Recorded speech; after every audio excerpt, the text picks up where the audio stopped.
Hi, this is Corey Johnston, and today's lesson is going to be a continuation of a previous lesson. We left off in the fourth verse of the 10th chapter of Ecclesiastes, the lesson we most recently covered.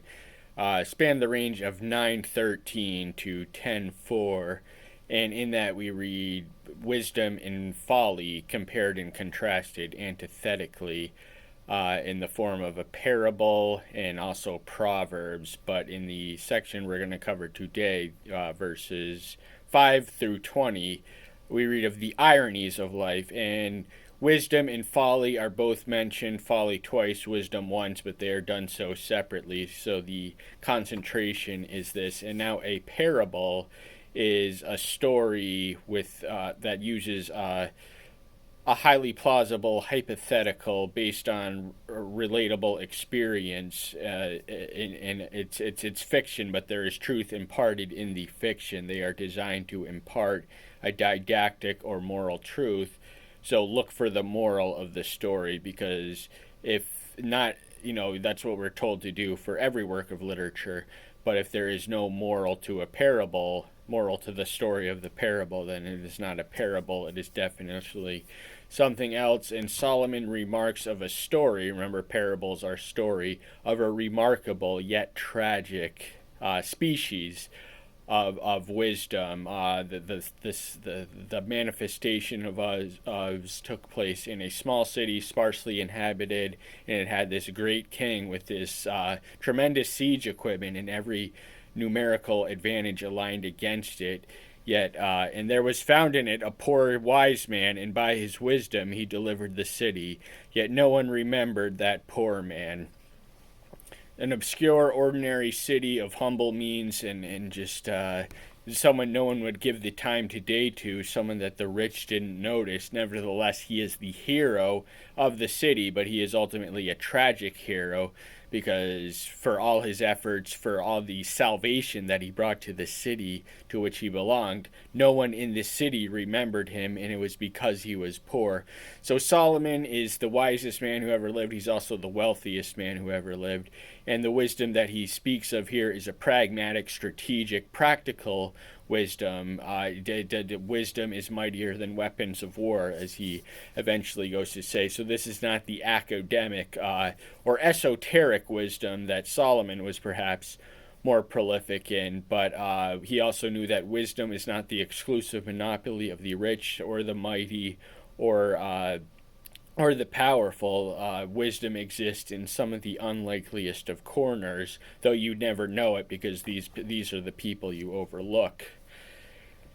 And I said, wisdom is better than might, but the wisdom of the poor man is despised, and his words are not heard. Wisdom is superior in strength. Wisdom can win wars in ways that the quantifiable arsenals are going to be obsolete unless you have a strategic genius as a general. That's what makes the difference, and it's not so much superior firepower or artillery, but wisdom also is not limited to the waging of war, the saving of cities, or the besieging thereof. Wisdom is more broad and all encompassing, and wisdom can also prevent wars. So Solomon's reign was a reign of peace. He used his wisdom to pursue an alliance oriented foreign policy which expanded Israel's apex of influence and wealth beyond anything that had ever seen before and would never see again. But his wisdom is remembered. He is a king and a prominent figure in. He is the central figure in the Hebrew wisdom tradition, a sage king. But this man was not a king. He was a poor man, and he was despised and rejected and neglected. But his words are not heard. But to connect that, we read verse 17. The words of the wise spoken calmly should be heard rather than the shout of a ruler of fools. Wise people often speak calmly. Their tone is measured. It's not abrasive. It's not obnoxious. We do not need to get on a mountaintop and shout. And we are not prone to be manipulated by our emotions, whereas the fool has to broadcast to everyone in the room. Foolishness is loud and abrasive, self-aggrandizing, self-advertising by its very nature. The fool suffers from an odd compulsion to let everyone in the room know exactly how foolish they are. They are just too foolish to assess the situation. So pay attention and listen to the calmly spoken words of the wise rather than the loudest voice in the room. The loudest one in the room is the weakest in the room. Wisdom is better than weapons of conflict, but one sinner destroys much good. Once more, wisdom is superior in usefulness and certainly in many other ways than weapons of war, weapons of conflict. Wisdom is a weapon that can be wielded to wage peace or war. There is not a whole lot that wisdom can't do except answer some questions, the questions that are haunting Solomon, and also prevent the day of his death. So he degrades wisdom to a species of futility in the second chapter. But throughout the book of Ecclesiastes, he does generally praise wisdom in a positive light. But the one sinner destroys much good. That connects to what we read of in the first verse of the 10th chapter. Dead flies make the perfumer's ointment stink. Ferment, a little folly outweighs wisdom. So no matter how wise you are, you can do one foolish, stupid thing. The wise are not immune from foolish things. Look at Hezekiah, the king, in his moment of weakness, he took it upon himself to show an envoy from the nation of Babylon. Now, Assyria was the main threat in Hezekiah's day, but the Babylonian, now he had given him sight to all his vast treasures, and the prophet Isaiah confronted him personally and said, because you have done this is the nation that will capture Judah. It was in the reign of Hezekiah where the 185,000 strong army of Assyria was camped outside Jerusalem, but slain by an angel of Yahweh in the night. But, we also have to be watchful, because the moment you let your guard down, wise people they don't cease to be wise permanently, they just cease to be wise for that moment in time. We all do stupid things, we all do foolish things, and that does not make us idiots, it just makes us human. A wise man's heart is right. And also when a fool walks along the way, his heart is lacking, and he shows everyone that he is a fool. A fool cannot help but just shout on a mountaintop as loud as they can from a bullhorn in the room that just their nature and character, that they are fools. They bask in folly, and it's ultimately a heart problem, but you can tell a fool by the way that they walk, the way that they live, and the way that they act, and the way that they talk. And then in verse 5, this is the lesson itself, 10th chapter, book of Ecclesiastes. There is an evil I have seen under the sun, as a mistake coming from the ruler. Evil, this is strong language, but it is not the first time he describes evil sicknesses and grievous ills in as early as the 6th chapter, but he considers this evil for reasons which will make more sense once we read it, but for now it suffices to say that his criticism is against people of his own rank and station, rulers. So much rises, revolves, and falls on leadership. So a foolish leader is dangerous. A wise leader there can be security and justice under a wise leader, but a foolish and wicked ruler are a very dangerous thing. And show me your friends and I'll show you your future. So ruler who surrounds himself with foolish and wicked people will be led into foolish and wicked policy disasters. Folly put in many heights, while the rich sit in humble places. This was an atypical but not uncommon practice of absolute monarchs. They elevated court gestures and just their friends, the people they grew up with, people of low birth, common stock, freeborn, their slaves. Caligula elevated his horse to the Roman Senate. That's really the height of folly as far as the exaltation of a fool, because a horse is an unthinking brute. But Solomon is very class conscious. He is mindful of the order and protocol of a courtly life in a civilized country. So he considers it a disturbance in the natural order for the rich to be neglected at the expense of a ruler's favorites, some of whom are foolish.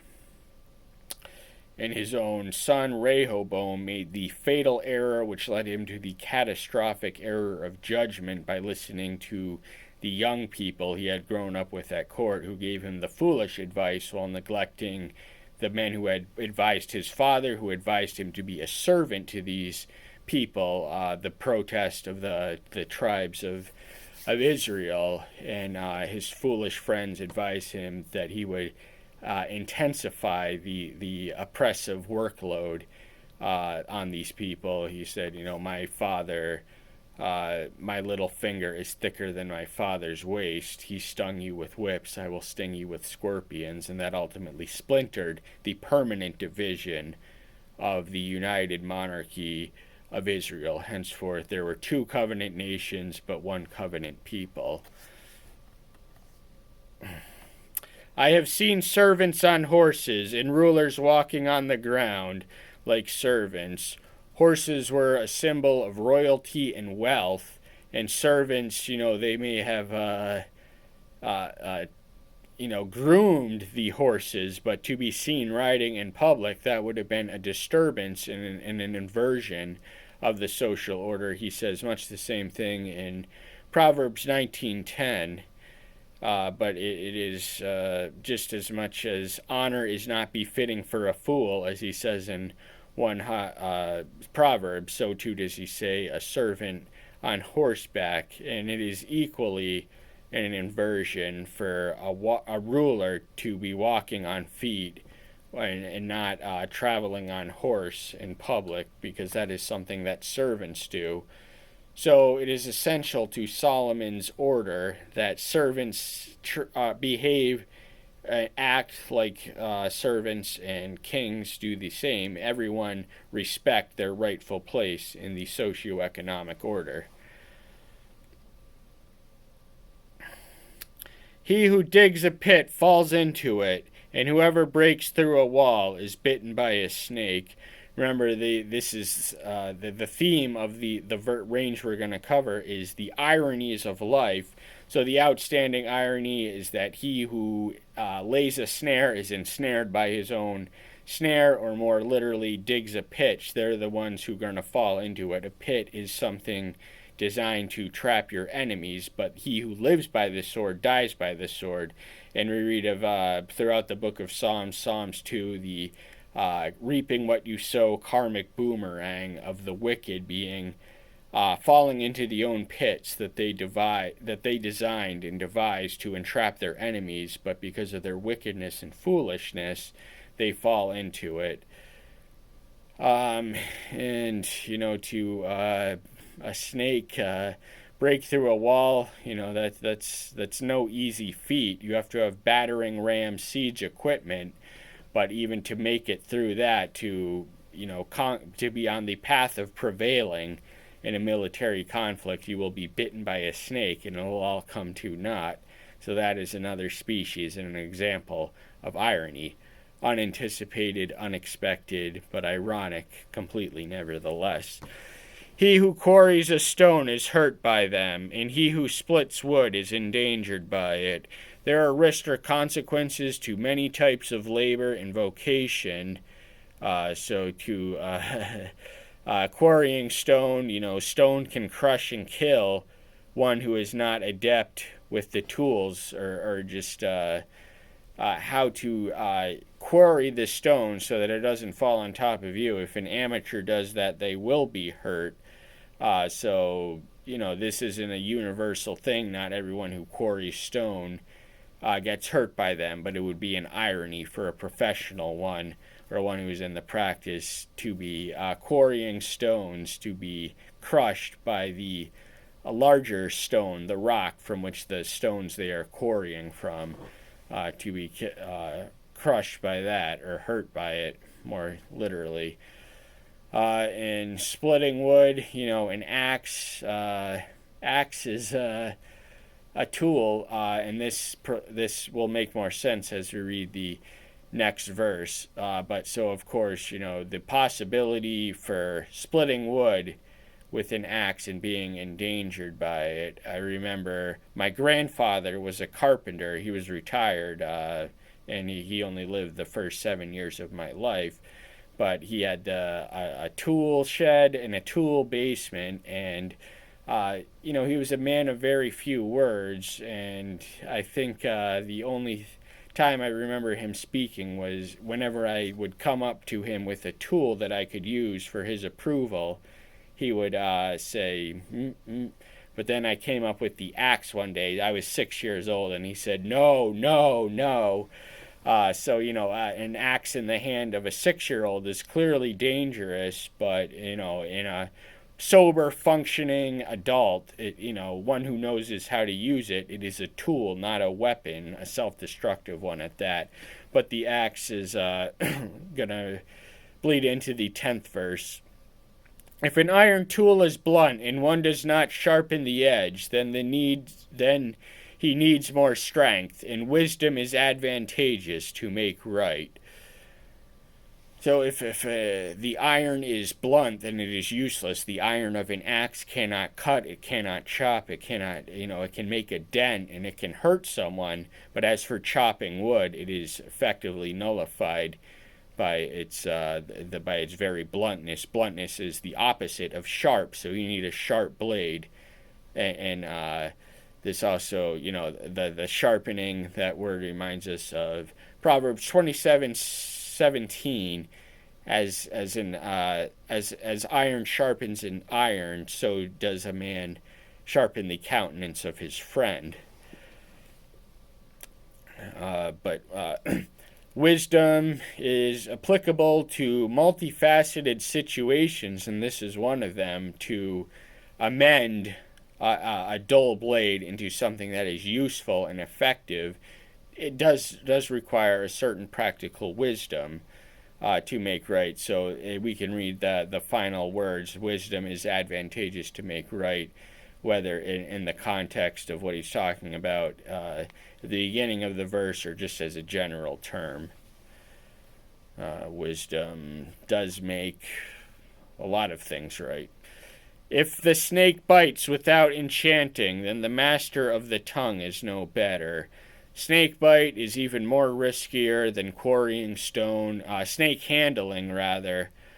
Snake enchanter is one who carries snakes and just does all these things with it. And there are many, I think, Pentecostals, but I don't want to give Pentecostals a bad name. I was formally educated at a Pentecostal affiliated school, but there are, they're the ones, the extreme fringe sects. Not, most Pentecostals aren't as crazy as the snake healers, the snake handlers. I think they're mostly in the South. The one who, they're an example of a religious-oriented snake enchanter. Snake enchanters are also, that you can find them in magic and in just people who are able to handle snakes, but that is not something a wise person would gravitate to because of the attendant risks and fatal consequences of handling the snake in the wrong way, and one mistake could be fatal.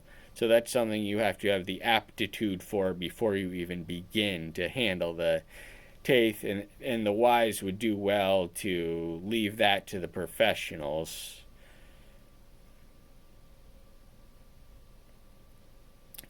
Words of a wise man's mouth show favor, but the lips of a fool swallow him up.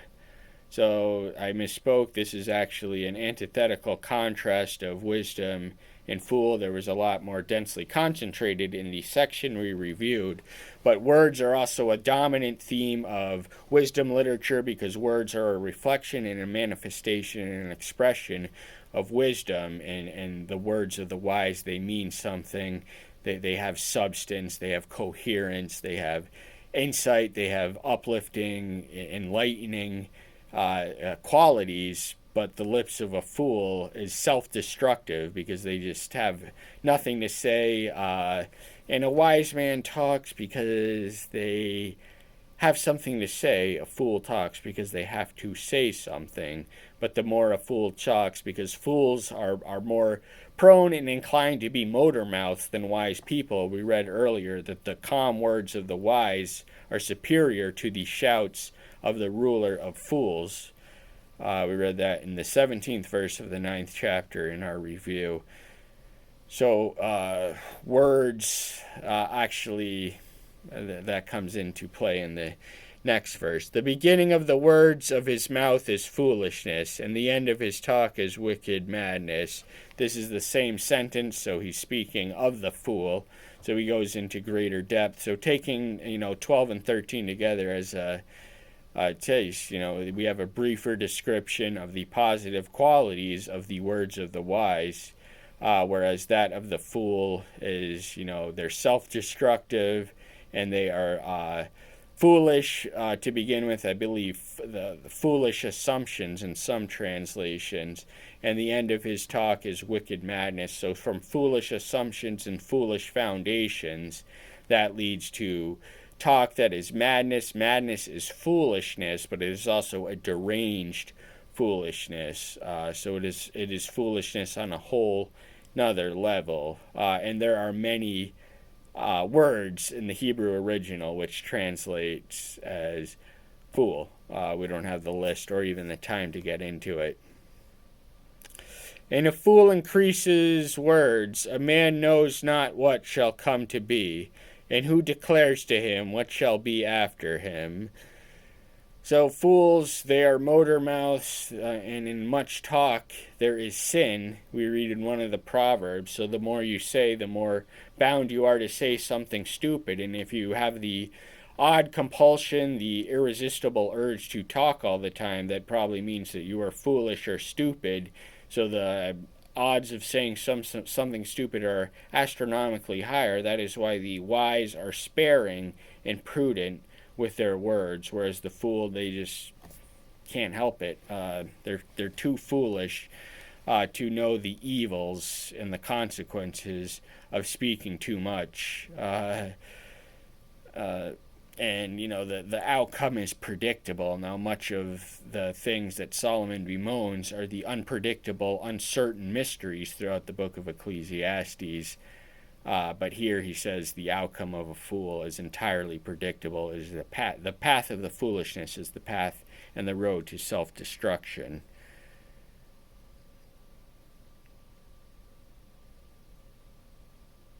And but then the third clause of that, who declares to him what shall be after him. This is the uncertainty of the mystery of the future. The future is in God's hands. In the third chapter, there's a time and place and everything, and part of wisdom consists in learning to live with, accept, and not resist. Divine providence has it manifolds. There is a time and a purpose for everything, even the unpleasant and the bad. And it's all in God's hands. The labor of fools wearies them, because not one knows how to go to the city.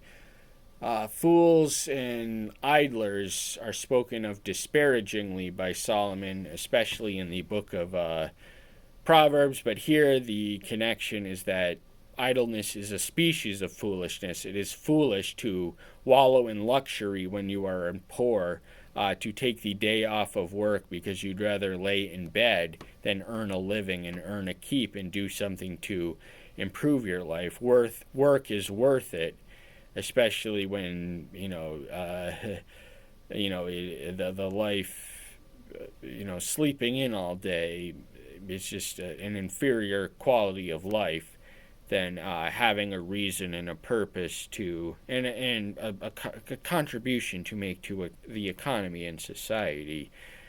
But fools, they they're so unaccustomed to work that any amount wearies them and exhausts them, and they throw in the towel prematurely because they are They are lazy because they are foolish, and they don't know how to go to the city. The city is where one would find work if they were looking for it. Woe to you, O land, when your king is a youth, and your rulers feast in the morning. Solomon was a youthful king, a youth. Now, the nature of hereditary monarchies was such that literally a baby 1 years old could be the rightful designated king. But youth is a relative term. Youth more means immature. It's more qualitative than quantitative. So Solomon was a youth when he inherited the throne, 19 years old, but he had a maturity beyond his years because he asked for the right thing. He recognized his vacancy and inadequacy of wisdom. So it would be an oversimplification to suggest that Solomon was bereft of wisdom before saying and asking for the right thing. He had wisdom enough to recognize the humble limitations of himself, his inexperience, his youth, and attendant and consequential awareness of the greatness of the nation he was to lead and the magnificence of the God he was to serve and represent as the ruler of his covenant nation. But, kings who feast in the morning, if you are, the earlier you drink in the day, the more of a scumbag you will be throughout the remainder of the day. Responsible rulers would not, get drunk in the morning just because they can, theoretically, and their wish is anyone else's command. So if a king wants to get drunk as soon as he wakes up, that is his prerogative, but it is bad and detrimental for the kingdom that he leads. Blessed are you, O land, when your king is a son of nobles, and your rulers feast in due season, for strength and not for drunkenness. So a king would have had to be, royal stock was the nobility amongst the nobility. The noble class were the upper echelons of society.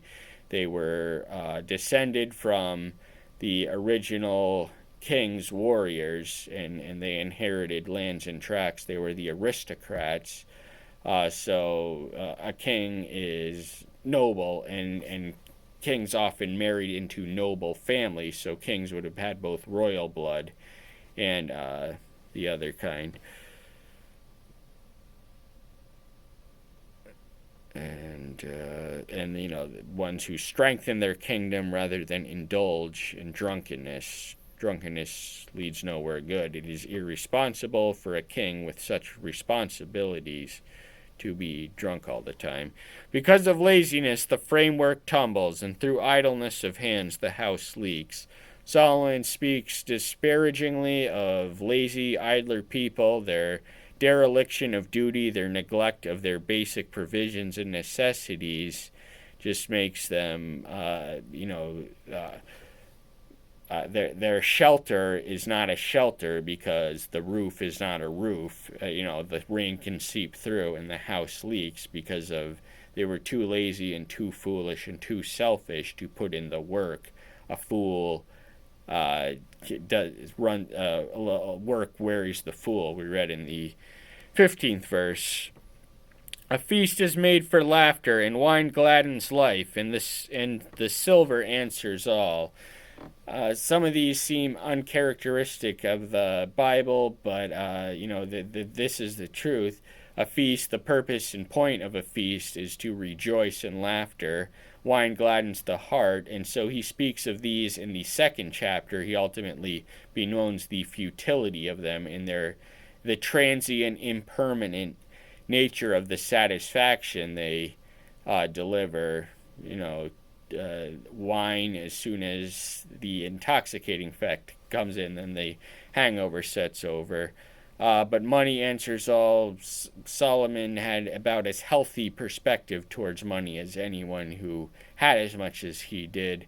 But money can get your way. It can buy you certain things, get your way out of certain situations. And poverty is a prison. It limits where you can travel. It limits, who you can date. It just so money is the answer to everything under the sun in the earthbound perspective.